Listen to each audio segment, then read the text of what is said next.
Hi everyone and welcome back to my channel.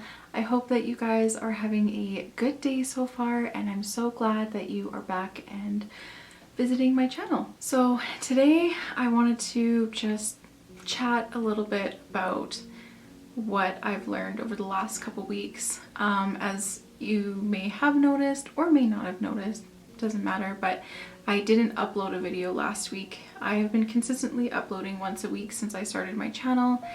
Last week I just felt very uninspired and I didn't know what to film. Like, it was almost like I just had lost all of my ideas of different videos that I felt like putting on this channel, and I just felt like my life last week wasn't inspiring enough to film, and there was just a lot of like kind of inner turmoil because I was like, well, I want to be consistent and and post every week, and then I was like, I just don't feel like posting this week. And so I gave myself the week off and it was okay. Like, part of me kind of was beating myself up for it, and part of me was glad that I didn't have to film or edit a video because it does take a lot of my time. But I did realize that I kind of missed that process because I really felt like I was finally starting to kind of find my groove when it comes to like editing videos, and every time I edit a video I learn something new and add something in to like make it even better. So I was like, ah, crap, I like stumped myself. But anyways, all is well, all is good. Here I am filming a video, and yeah, I just wanted to chat with you guys. So over the last couple weeks, there has been a lot going on for me personally. There's been a lot of inner healing, which has been really good. And I won't go into details about it because it is very personal to me. But I have not been doing nothing, I can tell you that. And I have been working really hard on my business, and some exciting things have happened. My website is up. Woohoo! Yay! And that brings me to lesson number 1 that I have learned over the last couple weeks. I've heard this multiple times before, but I started reading a book called In the Company of Women, and it's a bunch of interviews with women artists and entrepreneurs, and just the advice that they have when starting a business or being in a business. And one of them was, if you don't know how to do it, or if you're not very good at it, or if this part of your business is just not where your strength is, hire someone to do it. And when I read that, I was like, oh, yes, yes. So when it comes to writing things, I feel like I am a good writer, but it's definitely not my strong point, and it takes a lot of time for me to formulate words in a way that I feel is appealing to others. And there definitely could be some inner work there that needs to be done, but I really wanted my website up before the end of the month, and I just didn't have the time to do that inner work and figuring out how to write my website on my own. So my beautiful friend Allie, who is currently writing her own book right now, is obviously an amazing writer. So what I did is I asked her if she would help me write my website, and lo and behold, she agreed, and we were able to get my website up and published in 2 days. And it was super exciting. It's not perfect, the booking system still isn't on there, but hey, you know what, it's up and it's ready. So if you guys want to book an astrology or tarot card reading with me, check out my website link below, and you can purchase a package there, and then I will contact you with appointment times that you can pick from. So I'm very excited for that. I'm excited to have a platform that can accept payments for me and do the scheduling for me. Yeah, it just kind of takes some of the work off of me in a way when it comes to booking these things. So I hope you guys like it. I would love feedback on it as well. If you like the colors, if you like the layout, just, yeah, let me know. It's my first website ever, and I'm very proud of it, but I'm also open to some feedback from you guys. So yeah, that was a big lesson for me, and it was such a relief to hand that over to someone who I know is very good at doing that, because I knew that wasn't a strength of mine. And yeah, I'm really glad that I did that. So yay me.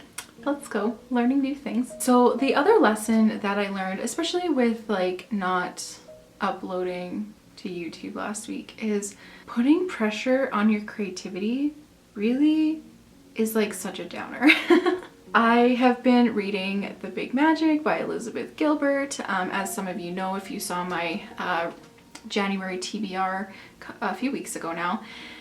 And it's been very eye-opening. It is my second time reading it, but of course you learn so much more the second time you read a book because you just don't absorb it all the first time. But one thing that like really has stuck out to me recently in the chapters that I've read is that as soon as you put pressure on your creativity is like, well, no thank you, and it's just like, and runs away. And I've been really feeling this lately because I'm in a point in my business where I am a little stressed about finances. I won't lie, I will be very open about that. It's hard not knowing when your next paycheck is going to be, like when you have a typical 8 to 4, 9 to 5 job. You know when your paycheck is coming and you kind of know how much it's going to be depending on the hours that you're working. But as an entrepreneur, you just don't have a steady income, and it doesn't come on the 15th and the 31st of every month. It just comes in very sporadically. That has been a little stressful for me, I won't lie. I have been putting pressure on my creativity and the things that I want to put out there for you guys to hopefully love or purchase from me. And my creativity is definitely kind of hid in a corner. It hasn't quite run away yet, but it's definitely hiding in a corner, asking me to stop putting so much pressure on it. Sorry. What I like realized with this YouTube channel, because last week I felt like I didn't have anything that was worthy enough to post, and that's why I didn't post. And I really just was putting way too much pressure on myself. Like, I just started this YouTube channel and I don't know if it's gonna fly or if it's gonna take off. I don't know what kind of content this channel is really going to be. I'm just playing around, and that's okay. Like, I wanted to have this YouTube channel to just have fun and also to be creative, because editing videos is a very creative process, and even filming them too, I realize, is a very creative process. So yeah, I just want to come on here and just have fun. That also kind of comes with even the Etsy store that I'm trying to work on opening. Hopefully in the next couple weeks I will have something. But I want my Etsy store to be my fun job. So that's gonna kind of become my hobby, where when I feel creative, I can illustrate things and put them on there for you guys to purchase as prints or downloadables, or any like paintings and like pottery that I have, I will be posting on there as well, because your girl can only keep so many paintings and pottery in her home. So that's gonna have to go out to the world. I just have to let it go and let it fly where it takes it. And yeah, so my Etsy store is really going to become like my hobby art store. And you know, if it takes off and it does well, great, that's awesome. I'm really gonna be happy about that. And if it doesn't, that's okay. I'm still gonna create, I'm still gonna draw, because that's really important to me. I'm realizing that just being creative for the fun of it is really vital. And being someone who has been a perfectionist the majority of her life, being creative for fun can be really hard, because there's always like this pressure that when you're creative, something monetary has to come out of it. That is something that I have done to myself for a really long time. And so this year I'm going to be working on just creating things for fun and see how they go. One of the artists that I read about in this book is a Japanese American woman named Wendy Maruyama, and she is an artist and furniture designer in San Diego. And she says, being prolific is necessary to being professionally successful. I was like, okay, so like what does that mean? So the best business advice that she was given is, the best thing that I learned was to be prolific. I don't believe that everything we make is successful, but to make the one successful piece that does come out, one has to make 9 others to get to that point. To that end, I believe that being prolific is necessary to being professionally successful. And I just loved that. It really opened my eyes. I'm like, not every single thing that I do or create or draw has to be perfect. Not every single piece that I create has to be profitable. And that's okay. It's okay to just be able to create And that's that. And if it makes profit for me, great, that's awesome. And if it doesn't, hey, at least I had fun creating it. It was not a waste of time. That's a big thing for me too. It's not a waste of time. And there's this other quote too by Maya Angelou, and it says, "You can't use up creativity. The more you use, the more you have." So that was a big turning point for me, as well as realizing that to keep your creativity, you just kind of have to keep using it. It's like a muscle or a tool. Like when you stop using it, it kind of just dwindles away and suffers. But when you use it daily or weekly or whatever it is that works for you and your creative process, it will always be there for you.